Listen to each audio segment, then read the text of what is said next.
যদি তুমি নিজেকে দুর্বল হিসেবে বিবেচনা করো তাহলে তুমি দুর্বল হয়ে যাবে, আর যদি নিজেকে শক্তিশালী মনে করো তাহলে শক্তিশালী হয়ে উঠবে। আসসালামু আলাইকুম, আমি তানিয়া তুলি।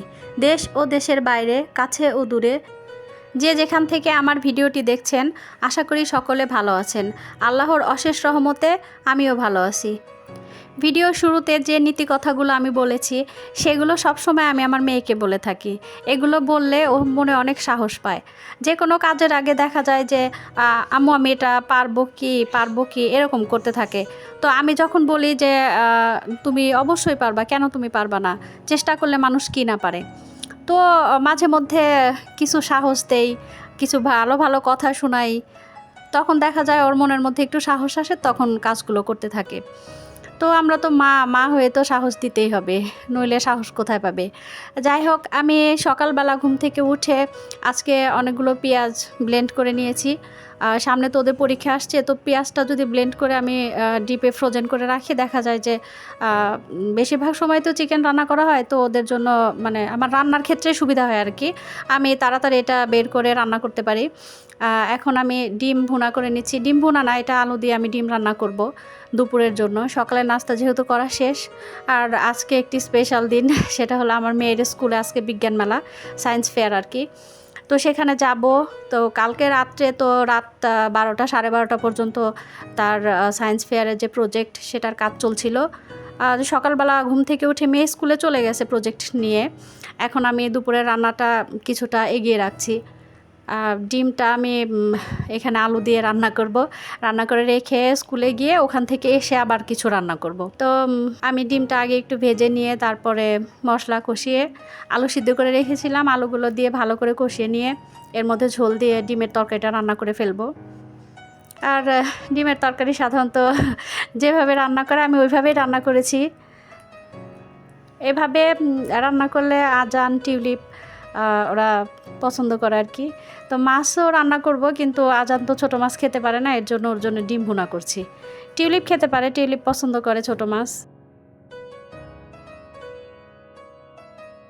আমার আলুটা বলক এসে গেলে আমি এর মধ্যে ডিমগুলো দিয়ে দেব। তো ডিম দিয়ে কিছুক্ষণ নাড়াচাড়া করে ঝোলটা একটু শুকালে তারপর আমি ডিমের তরকারিটা নামিয়ে ফেলবো।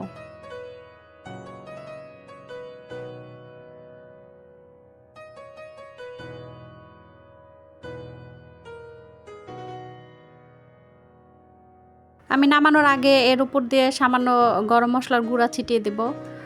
ডিমের তরকারি তো গরম মশলার গুঁড়া তো একটু দিতেই হয়।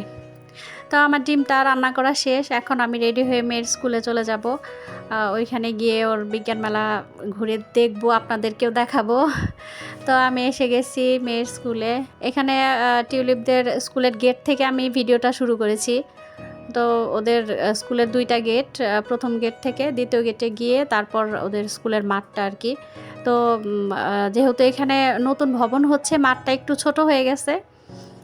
যাই হোক, এখন মেলা শুরু হয়ে গেছে, আমরা ভিতরে ঢুকে গেছি, সবাই দেখছি, সবাই ছোট ছোট বাচ্চারা, তারপরও এত সুন্দর সুন্দর প্রজেক্ট ওরা করেছে। সত্যি এখানে কারটা যে ভালো কারটা যে খারাপ এটা বোঝার উপায় নেই, সবার প্রজেক্টটি আল্লাহর রহমতে অনেক সুন্দর হয়েছে। তো অনেক সুন্দর সবগুলা প্রজেক্টে আমি ঘুরে ঘুরে দেখলাম, খুবই সুন্দর হয়েছে। আর ওদের স্কুলটার মানে অর্গানাইজেশন যেরকম ভালো, পড়াশোনার ব্যাপারে যেরকম ওরা সবসময় পড়াশোনার ব্যাপারে যেরকম ভালো, আল্লাহর রহমতে অন্যান্য যে কারিকুলামগুলো আছে, যে কাজগুলো আছে, অ্যাক্টিভিটিসগুলো, এগুলোতেও অনেক ভালো। এর কারণে আমি এই স্কুলটাতেই মেয়েকে রেখেছি। এখান থেকে ইনশাল্লাহ এই বছর আমার মেয়ে ক্লাস 9-এ উঠবে।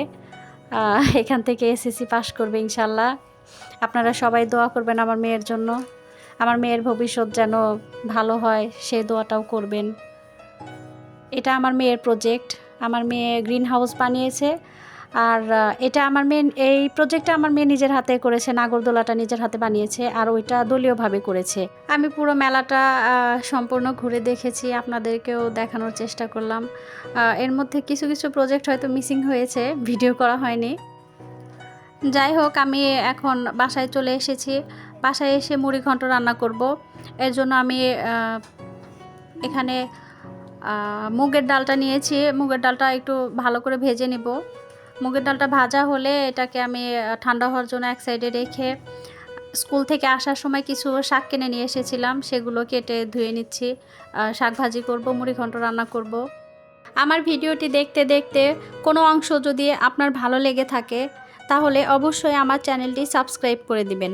আর যদি ভিডিওটি ফেসবুক থেকে দেখেন তাহলে অবশ্যই আমার পেজটি ফলো দিয়ে দিবেন। আর লাইক ও কমেন্ট করতে কিন্তু ভুলবেন না। আর আপনি যদি এই কাজগুলো আগে থেকে করে থাকেন আপনাকে অনেক অনেক ধন্যবাদ। আমি এখানে মুড়িঘণ্ট রান্না করার জন্য যে ডালটা ভেজে রেখেছিলাম সেটা ভালো করে ধুয়ে নিয়েছি। আর নিয়েছি কাতল মাছ, কাতল মাছের মাথার অর্ধেকটা অংশ নিয়েছি। তো এখানে আমি কড়াইতে পেঁয়াজ দিয়ে, পেঁয়াজটা হালকা বাদামি রং হলে এর মধ্যে আমি মুড়িঘণ্ট বানানোর জন্য যেসব মশলার দরকার সেগুলো দিয়ে ভালো করে নেড়ে চেড়ে কষিয়ে নেব। তারপর এর মধ্যে মাছটা দিয়েও ভালো করে কষিয়ে নেব।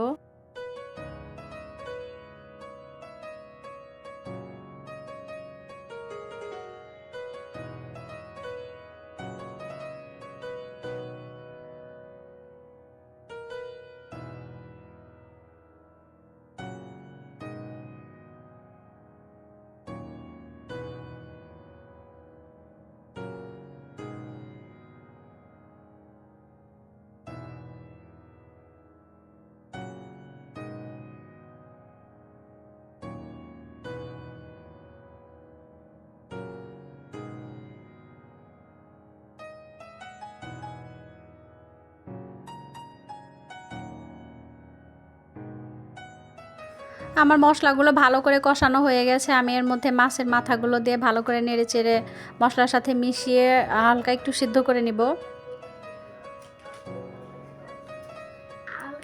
তারপর এর মধ্যে আমি ডাল দিয়ে দিব। ডালটা দিয়ে আবারও ভালো করে নেড়ে চেড়ে ঢাকনা দিয়ে ঢেকে সিদ্ধ করব, কষাবো আর কি।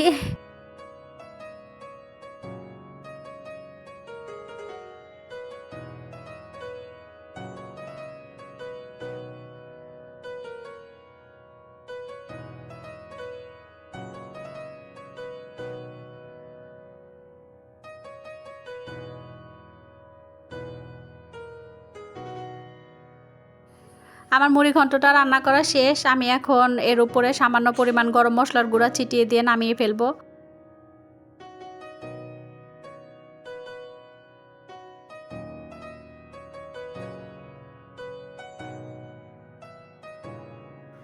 এই তো আমার মুড়িঘণ্ট রান্না করা শেষ। আমি মুড়িঘণ্টটা নামিয়ে নিয়েছি। এটা খেতে কিন্তু খুবই মজা হয়, যারা খান তারা তো জানেন। এখন আমি আমার মেয়েকে খেতে দিচ্ছি। টিউলিপ যেহেতু মুড়িঘণ্ট অনেক পছন্দ করে তাই প্রথমে আমি ওকে দিয়ে বললাম যে কেমন হয়েছে একটু জানাও। তো বলল যে আম্মু অনেক মজা হয়েছে। সারাদিন তো অনেক দৌড়ঝাঁপ হয়েছে, তো এখন আজানকে একটু পড়াতে বসিয়েছি, ও পড়ছে। আজকের মতো ভিডিওটি এটুকুই। আমার ভিডিওটি যদি ভালো লাগে তাহলে আমার চ্যানেলটি অবশ্যই সাবস্ক্রাইব করে দিবেন। আল্লাহ হাফেজ, আসসালামু আলাইকুম।